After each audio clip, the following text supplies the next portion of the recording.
In 1976, 11-year-old GRU plans to become a supervillain with the help of the minis he hires to work for him. GRU is ecstatic when he receives an invitation to audition from the Vicious Six, a team of supervillains led by Belle Bottom who are hoping to find a new member to replace their founder, the supervillain Wild Knuckles, after their betrayal and presumed death of Knuckles during a heist to steal the Zodiac Stone, a stone associated with the Chinese zodiac. GRU's interview goes badly as he is mocked for his young age. However, much to Vicious Six's chagrin, he manages to steal the stone and escapes with minions Kevin, Stuart, and Bob, handing the stone over to another minion, Otto, for safekeeping.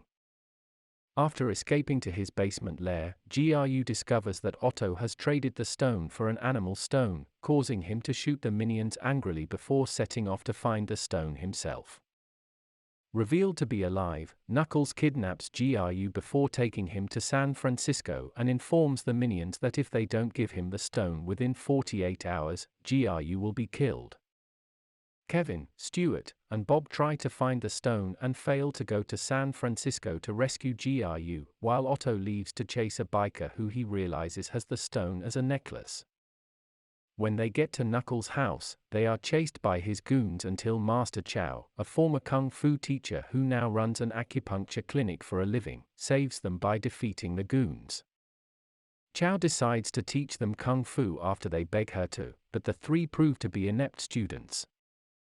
They end their training early and the trio return to Knuckles' house to rescue GRU. Meanwhile, Otto manages to catch up with a biker in Death Valley, who returns the stone to him and takes him to San Francisco. GRU begins to bond with Knuckles after his goons screw him over, and later saves Knuckles from being eaten alive by crocodiles. After teaching GRU how to be a villain, they decide to rob the Bank of Evil and manage to steal the Mona Lisa. While they are on the heist, the Vicious Six, realizing that Knuckles is alive, destroys his house in an attempt to find him. When they don't, they head towards Chinatown where Kevin, Stuart, and Bob chase them. A shaken Knuckles returns to his ruined home and laments the betrayal of his friends, deciding to renounce his villainy and send GRU away. At a Chinese New Year parade in Chinatown, Otto and GRU find themselves with the stone but are cornered by the Vicious Six, confronted by agents of the Anti-Villain League.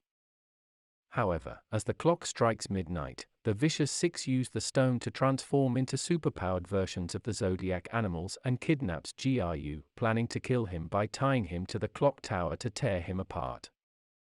Kevin, Stuart, and Bob manage to find GRU, but he turns into a rabbit, a rooster, and a goat. However, Knuckles returns and fights the Vicious Six with the minions. Encouraged by Chow's teachings, Kevin, Stuart, and Bob find their inner beast and manage to defeat most of the Vicious Six, but Knuckles is badly burned by Bottom as he tries to take the stone back. Otto manages to save GRU, who uses the stone to turn the Vicious Six into rats. The Vicious Six are arrested, including Knuckles, who is taken to the hospital and seemingly succumbs to his injuries. At Knuckles' funeral, GRU delivers a heartfelt eulogy but is overwhelmed when it is revealed that Knuckles faked his death. Later, he and GRU leave with the minions. GRU tries to hire Dr. Nefario in gratitude for his invention that helped him steal the stone. Nefario initially refuses but changes his mind after GRU and the minions plead and take them in an airship.